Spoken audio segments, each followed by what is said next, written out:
கிறிஸ்துவில் பிரியமான சகோதர சகோதரர்களே, இன்றைய நற்செய்தியிலே இயேசு கிறிஸ்து தொழுநோயை பெற்றிருந்த ஒரு மனிதரை குணமடைவதை நாம் பார்க்கின்றோம். இயேசு வாழ்ந்த காலகட்டத்தில் இந்த தொழுநோய் என்பது கிடையாது.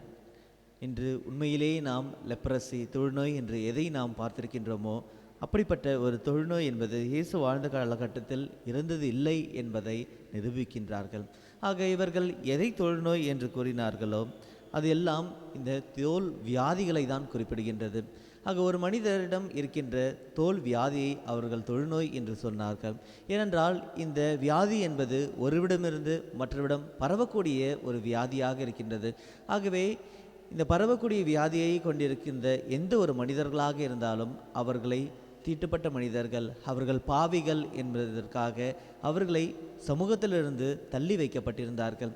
ஆக இந்த மனிதர்கள் இந்த வியாதியினால் துன்பப்படுவதை விட அதிகமாக இவர்களுக்கு பெற்ற துன்பம் என்னவாக என்றிருந்தென்றால் தம்முடைய குடும்பத்திலிருந்து இவர்கள் பிரித்து வைத்திருந்தார்கள். இவர்கள் ஒவ்வொரு மனிதரும் யாரெல்லாம் விரும்பினார்களோ அவர்களும் இவர்களை ஒதுக்கி வைத்தார்கள். இந்த ஊரில் இருக்கின்ற எல்லாருமே அவர்களை ஒதுக்கி சமூகத்திலிருந்து தனிமையாக இருப்பதற்காக அவர்களை ஒதுக்கி வைத்ததுதான் இவர்கள் பெற்ற மிகப்பெரிய துன்பமாக இருக்கின்றது. ஆக இந்த வியாதியை எதற்காக இவர்களை பாவிகள் என்றும் இவர்கள் தண்டிக்கப்பட்டவர்களும் என்றார் நாம் பழைய ஏற்பாட்டிலே பார்க்கின்றோம். மோசேயுடைய சகோதரியான மிரியம் எப்பொழுது இவர் மீது கோபம் கொள்கின்றாரோ, இது கடவுளுக்கு எதிராக பேசுகின்றார்களோ அப்பொழுது இவர் கடவுளால் தண்டிக்கப்பட்டு தொழுநோய் பெற்றதாக நாம் பார்க்கின்றோம். எலைஜாவுடைய சீடர் அவர் எப்பொழுது பொருட்கள் மீது ஆசைப்பட்டு இவர்களுக்கு எதிராக செயல்படுகின்றாரோ அப்பொழுது கடவுளானவர் அவரை தொழுநோயால் தண்டிக்கப்படுவதை நாம் பார்க்கின்றோம். இந்த உலகத்திலே நான் தான் பெரியவன் என்று எல்லோரையும் மதிக்காமல் இருந்த உசியா அரசரும் தொழுநோயால் பாதிக்கப்பட்டதை நாம் பார்க்கின்றோம். ஆக இந்த தொழுநோய் என்பது இறைவனால் தண்டிக்கப்படுகின்றவர்கள், இறைவனால் ஒதுக்கப்பட்டிருக்கின்ற மனிதர்கள் என்று இவர்கள் நினைத்து இப்படிப்பட்ட வியாதிகள் இருக்கின்ற மனிதர்களையும் இவர்கள் ஒதுக்கி வைத்தார்கள். ஆனால் இன்று கிறிஸ்து நமக்கு எதை அழைப்பு விடுகின்றார் என்றால், அவர் எதை செய்கின்றார் என்றால், யார் இன்று அன்டச்சபிள் தொட முடியாத நபர்கள் என்று குறிப்பிடுகின்றார்களோ அவர்களை தொடவும், மன்னிக்க முடியாத மனிதர்கள் என்று கூறுகிறார்களோ அவர்களை மன்னிக்கவும், அன்பு செய்யவே முடியாத என்கின்ற மக்களை அன்பு செய்யவும் நமக்கு அழைப்பு விடுக்கின்றார். ஆக இன்று கிறிஸ்தவர்களாகி இருக்கின்ற நாம் இவர்களுக்காக உழைப்பதற்கு இன்று நாம் இவரால் உருவெடுக்கப்பட்டு இருக்கின்றோம்.